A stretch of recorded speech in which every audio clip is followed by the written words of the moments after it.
এ আমার মুসলমান ভাইয়েরা, আমার নবীর জন্য কে কে জীবন দিতে পারবে? কি যা দেখি তো। আরে বড় ভাই কি বলে, যা দেখি তো। আমি আমার নবীর জন্য জীবন দিতে পারবো।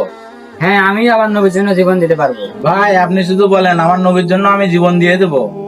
আমি এই ঘোষণা আমার মুসলমান ভাইদের জন্য খুলে দিয়েছি। ভাই আপনি এটা কি বললেন? এখানে তো আমরা দুইজনই মুসলমান। ভাই এগুলো কি বলেন? আমার বাপ দাদা 14 মুসলমান।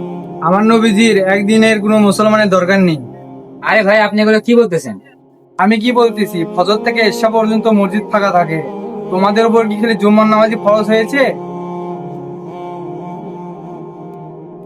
আমার মুসলমান ভাইয়েরা, মসজিদ যদি এভাবে ফাঁকা থাকে, কিয়ামত ওই তাড়াতাড়ি চলে আসবে। আমার মুসলমান ভাইয়েরা, এখনো সময় আছে। 5 ওয়াক্ত নামাজ পড়ার চেষ্টা করো। নামাজ পড়লে আল্লাহ তাআলা খুশি হয়। আর আল্লাহ তাআলা খুশি হলে আমাদের প্রিয় নবী হযরত মুহাম্মদ সাল্লাল্লাহু আলাইহি ওয়াসাল্লামও খুশি হয়। তো বন্ধুরা, আমাদের ভিডিওটি ভালো লাগলে অবশ্যই চ্যানেলটা সাবস্ক্রাইব করে দিবেন।